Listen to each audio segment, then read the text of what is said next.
Dans la vie, il y a la vie avec ses hauts, ses bas, ses émotions. Et puis il y a le sommeil. Mais l'un ne va pas sans l'autre.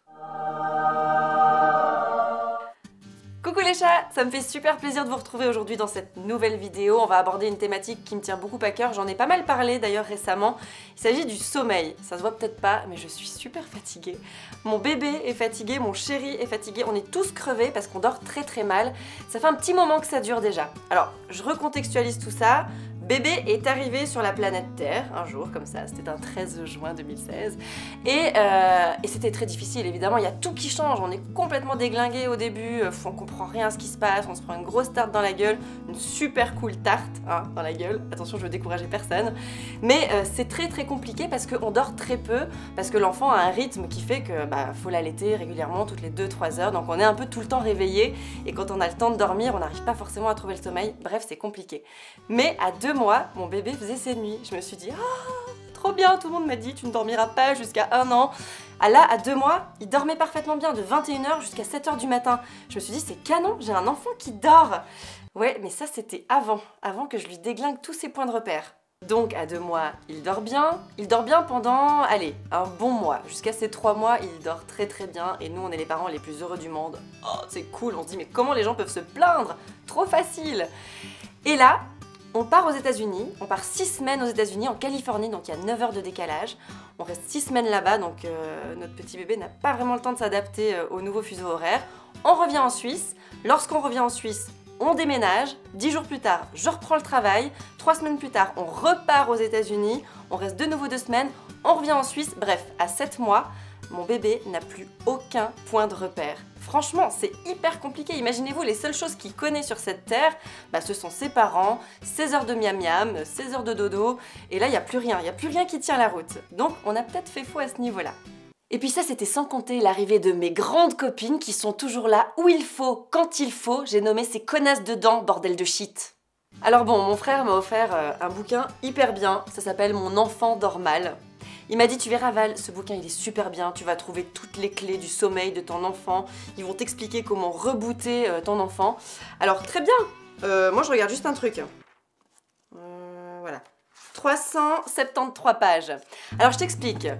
Quand tu ne dors plus depuis 17 mois, que tu te lèves tous les matins à 4 heures du matin pour ton taf, que l'après-midi tu t'occupes de ton enfant, que les week-ends t'es avec ta famille, t'as des choses à faire également, que quand t'as 5 minutes de libre, t'essayes de faire un petit peu d'autres activités que d'être qu'une maman, tu crois franchement que t'as le temps de t'envoyer un bouquin comme ça de 373 pages? Bah non, si t'as 5 minutes, tu dors parce que t'es tellement à bout que t'as besoin de dormir. C'est ça que je voulais vous dire en fait, j'ai besoin de dormir. Donc arrêtez de nous conseiller des bouquins ou des émissions super avec des psychothérapeutes qui vont parler pendant 15 ans. On veut juste la solution parce qu'on veut dormir. Bref, il y a quelques semaines, j'ai décidé que mon enfant allait enfin dormir. Voilà.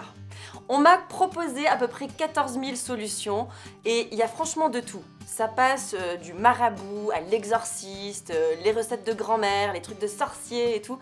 Franchement, il y a de quoi faire. Moi, je pense que le plus important, c'est de choisir des choses qui nous parlent, desquelles on est à peu près convaincu. En tout cas, un tout petit peu, je pense qu'il faut pour que ça marche.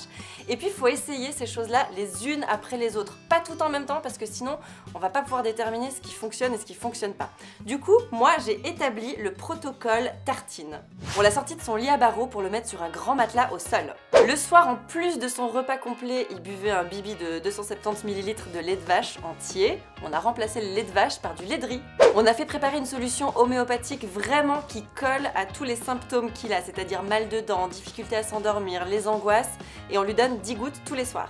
Quand je le change avant de le mettre au lit, j'ai instauré un petit massage du ventre et du thorax avec des huiles essentielles exprès pour les bébés. On a fait 2 séances chez l'ostéopathe et c'est un ostéo qui est réputé pour aider les enfants à trouver le sommeil. Et j'ai fait appel à une femme qui a le secret et qui travaille sur le sommeil de mon enfant à distance pendant 21 jours.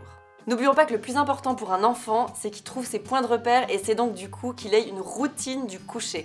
Donc j'ai introduit toutes ces choses-là dans sa routine, petit à petit, et miracle, quelques jours plus tard déjà, il nous faisait des nuits presque complètes. Alors il y a des faux pas, il y a encore quelques réveils, mais il n'y a plus d'angoisse en tout cas, il est beaucoup plus serein, il se couche volontiers dans son nouveau lit de grand au sol, parce que oui je lui dis que c'est un lit de grand et il est tout content.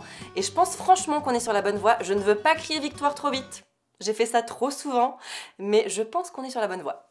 Par contre, j'ai trop les boules parce que c'est les fêtes de fin d'année et évidemment, on a envie d'aller voir la famille de mon chéri qui habite aux États-Unis, donc on va se reprendre du décalage dans les dents.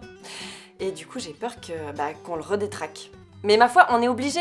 Le truc qui est un petit peu compliqué avec cette histoire, qui est l'histoire de notre vie finalement, c'est qu'on a de la famille sur les 2 continents. Et pour nous, c'est super important que notre bébé il passe du temps avec sa famille dans les 2 continents. C'est trop important, c'est 2 cultures, 2 familles, et puis on a envie qu'il profite de tout ça. Donc ma foi, on va repartir, on va croiser les doigts bien fort, et on va se dire que tout ira bien, hein. J'espère que cette vidéo vous aura été utile. En tout cas, si votre enfant ne dort pas encore, ou ne dort plus, ou dort mal, eh bien dites-vous juste que c'est un mauvais moment à passer et que ça finira par rentrer dans l'ordre, c'est sûr. Il faut positiver, un jour ou l'autre, nos enfants dormiront. De toute façon, c'est obligé, hein, tout le monde dort. Et d'ailleurs, on en reparlera quand ils auront 16, 17, 18 ans, qui sortiront toute la nuit et qui dormiront jusqu'à 13 h et que toi t'essaieras de les réveiller parce que t'as fait à manger et que c'est en train de refroidir. Et bah à ce moment-là, je pense qu'on risque bien d'y repenser. En tout cas, je vous mets toutes les infos du protocole tartine dans la description de la vidéo. Je vous détaille également la solution homéopathique et puis les huiles essentielles, ça peut toujours vous servir. Et je vous souhaite de longues et belles nuits de sommeil jusqu'à notre prochaine vidéo ensemble. Je vous fais des gros bisous. Et toi là, toi, je te vois, je t'ai repéré, t'es pas encore abonné à ma chaîne? Bah fais-le, vite! Il y a plein de trucs à voir, tu verras. Miaou.